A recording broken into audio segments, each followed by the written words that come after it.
Someone just asked a question in a friends group, and they were about how was your matrilineage when it came to like balancing work and raising children. And that struck me because I remembered my matrilineage line has the moon Uranus aspects, and that makes for unusual caregiving relations. So I got from a channeler who channeled ancestors that my grandmother's ma was kind of like a maiden, and she worked very hard the for for me, for example, not to work so hard. And her message was around etiquette. And she said that a lot of my values concerning satanic ritual abuse and stuff I believe in, probably, I mean, to abolish that, just to make sure, came from her, which makes sense because if she was maiden for like, elite society, it's very likely she encountered these things and her values were like my values, but she had way more etiquette and diplomacy than me. And then my grandmama, she worked hard. She worked so hard she lost her feet. And she loved her job. And not only that, in her job, she was the person they couldn't do without. Like if she wouldn't arrive one shift, the people didn't know what to do. But when it came to raising her children, she was more of a working woman. Okay, she was at home, but she had a full-time job. And then my mama decided she wanted to be present for me. So it was so much so that she had to be assistant with her parents when she divorced, which also means she divorced. And not only that, she married a foreigner, and a mixed lineage, and also religiously. And that is very funny because I'm 40 years old and I have no children currently. So, I mean, I never had like children. So it was just like this eureka thing where, oh my God, and I have no children, and I tend to abolish in satanic ritual abuse since Inuit, and ritual abuse since Inuit, okay? So that was like a giant eureka where it's like, oh my God, all the women's that I know were groundbreaking in the society in relation to the societal standards of mothering.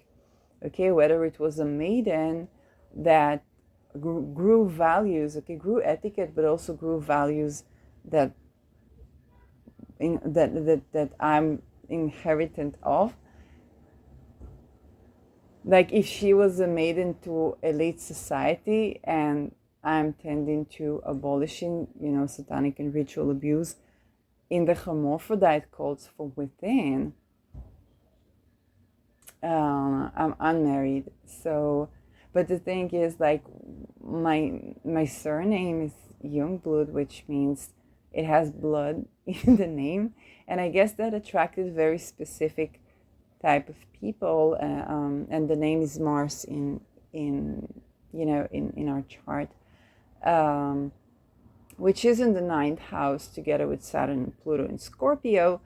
So it's understandable that it attracted, and it's ruling of partnership. So it attracted, people that are coming from the hermaphrodite cults, in various level of, what is that, like, rank? So that is really, really funny. And I just ran into that right now. And that is like literally each woman set a new standard, whether it was my grandmama that was just going to work, but that was natural for her because that her mother was very likely a maiden, and for my mama, she was independent, so she had her own business, and tried things for herself and stuff. So that was just really setting new standards when it came to relationship. And by the way, when my mama married a foreigner, her family accepted him more so than his family accepted her. He's like you know, like his brother accepted me, but that was, way past in the years. When they married, they were like really concerned. Although that even of Christians, people had to hide themselves, so you know what I mean. And it was just so fascinating. And just today I had conversation with the brother of my father, and he was disappointed that Trump was elected because he was in the blue. And I'm like, well, we gotta tend to our own, we gotta tend to our own before we talk about like the United States when it comes to the children. So that is just so fascinating. I don't know why it came up. I know why, because today I entered the perfected month of the 10th house, where I have Uranus, and I opened the day with Uranus, and it's also, I guess, matrilineage as well. So that's just so fascinating. And I felt so overwhelmed emotionally from literally everything. Yesterday was the election day. Like the election day for the States was so intense in terms of like spiritual attacks.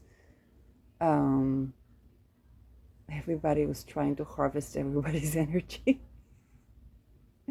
And it was just so intense. So yeah.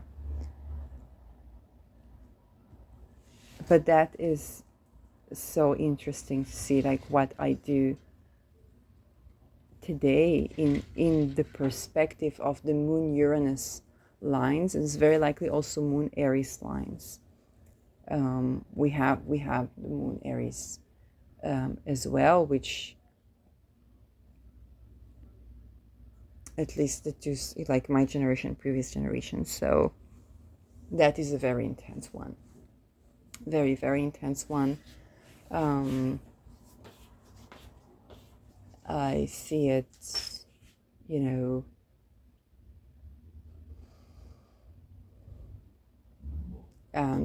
Moon Aries aspects, especially the hard aspects, are not easy, but they're very good for doing something completely different that is ahead of your time. The challenges with being ahead of your time is that you have to ask yourself, in how many years am I ahead of my time? Because it really feels lonely and secluded. It seems like nobody holds your unique point of view because it's futuristic. And with the sextile, I guess it's kind of like you're building up to it. And with the square, there's more of a crisis around this. So those are the thoughts that I have. But that's kind of lights a perspective on my life.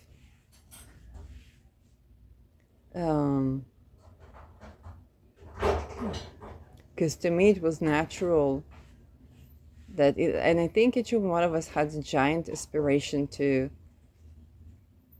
do something with her life or something like that.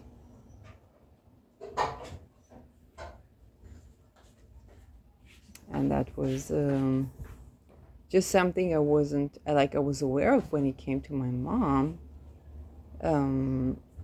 But when it came to like my grandmama, I just took it for granted that she was working all day. And her children felt like, they don't see her. But there are a lot of things, family accepted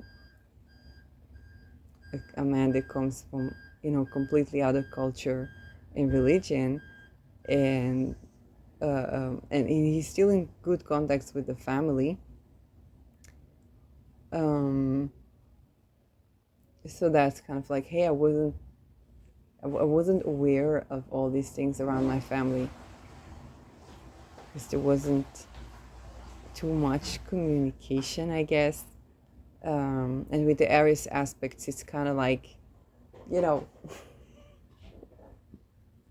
I'm not gonna say the black sheep, but definitely it's making it difficult to. It's not so cohesive as like this Jupiterian, as a Jupiterian 10th house. Okay, it's not as cohesive as you would expect. Is what I gotta say. Um,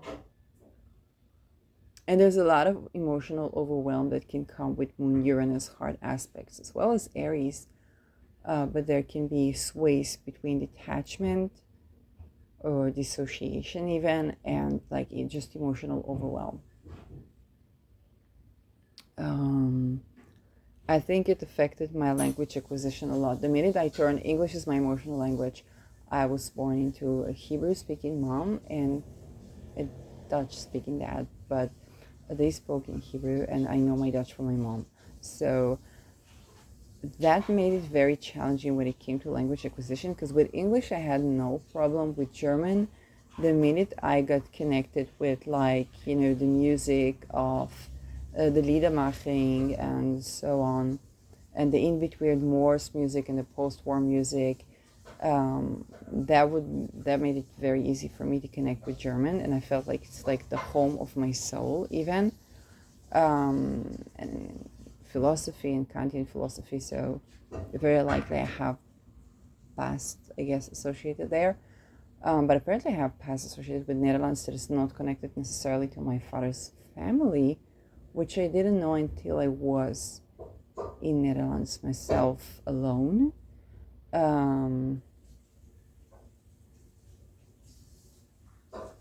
And yeah, that was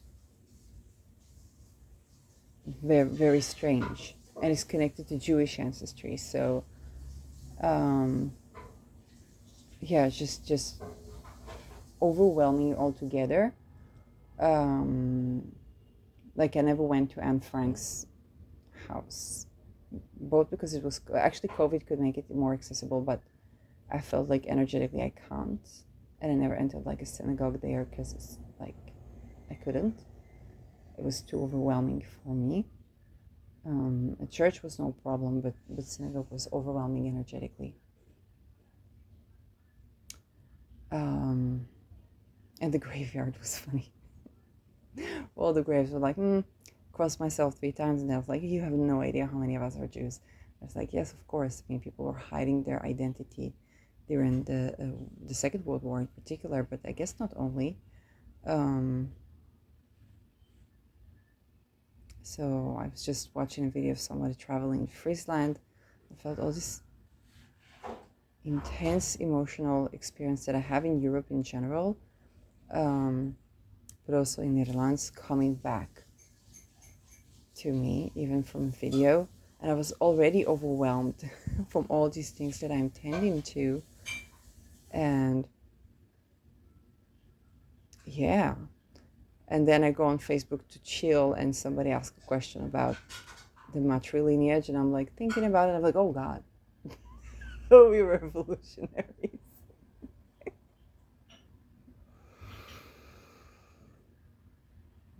So yeah, I guess that's increased awareness about, but I guess the context of all of this, because I ask myself a lot. Like, it was sometimes I ask, like, why am I alive? Why am I like? How come I'm still alive? Is one question, and why? What's the point for keeping me alive? Like that, And it's not that I don't love and appreciate. I love and appreciate life, of course. I'm very grateful for life, um it's like all these things that I'm dealing with is like, what the fuck? So, and all the unusualness of it, like having relations in very unusual, sudden ways that I don't know how to explain to myself. I'm too emotionally overwhelmed to communicate, which brought it with my language acquisition. Like even in Hebrew, I mean, I do speak fluent Hebrew, um, but I emotionally, whenever there's an emotional stuff or like a siren or something, then immediately I would speak English. And when it came to when it came to Dutch, there's something overwhelming emotionally, and I've gotten so much, like you don't notice that you know the language, like you know the language. And I went 2 semesters. I paid 2 semesters to study Dutch at the Royal School in Israel, and I went there and people spoke Dutch and I understood them, and I was like, there's something that was not from the German. I mean, it could be from the German, but in another way. But it's like, I don't know why I understand them. Like, definitely not to all that level. I'm like, and they didn't think too much of it because my name is Jungblood and I come to study Dutch, and they think I obviously have it like from my family and something. And I'm like, I grew up with my mom. And in Netherlands, it is so, even with my family, okay, I speak English.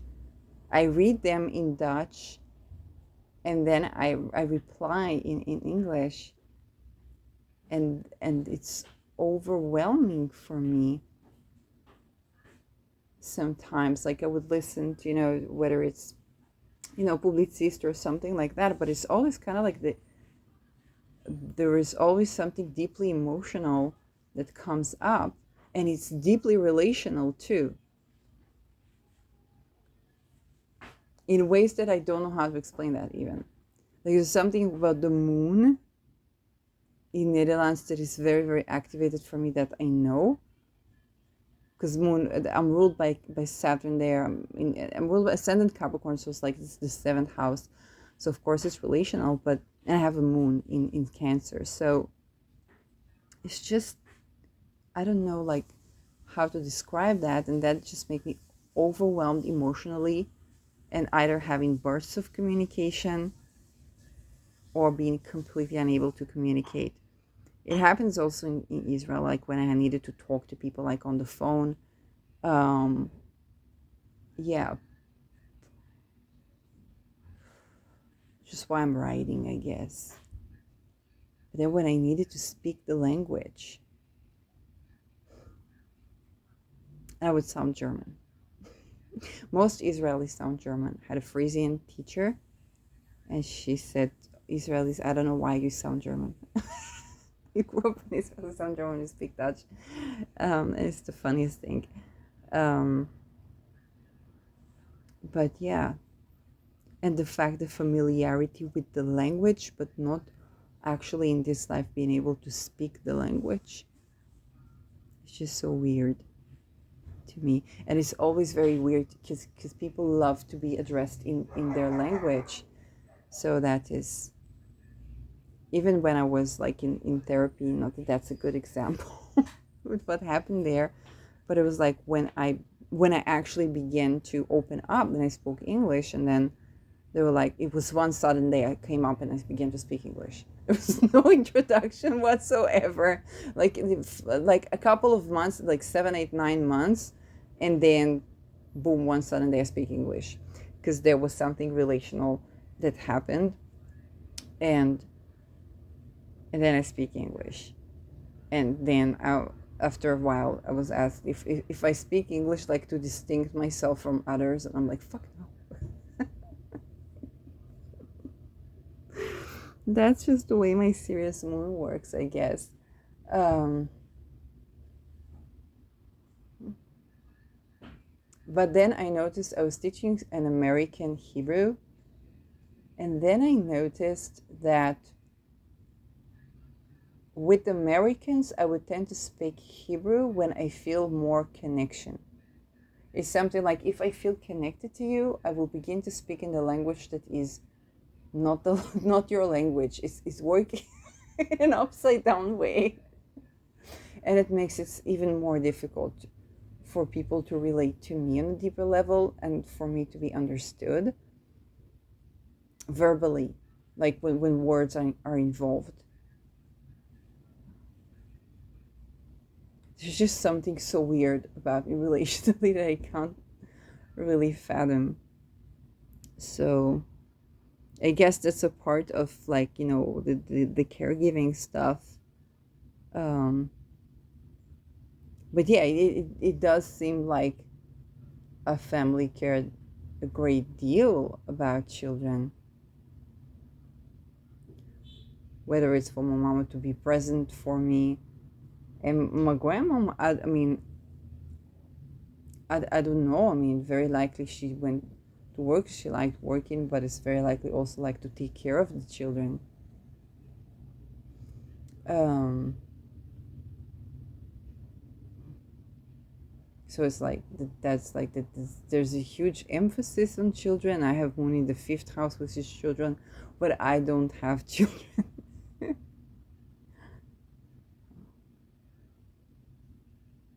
So there is very, like, it is just so interesting. Of course, the 10th house Jupiter ruled is ruling of children, and now there's a Mercury there that's also ruling of children.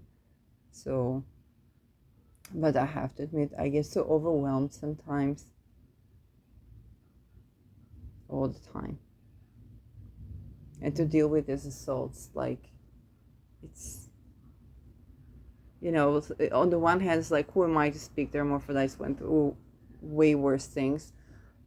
And that being said, even on a marginal level, it is horror.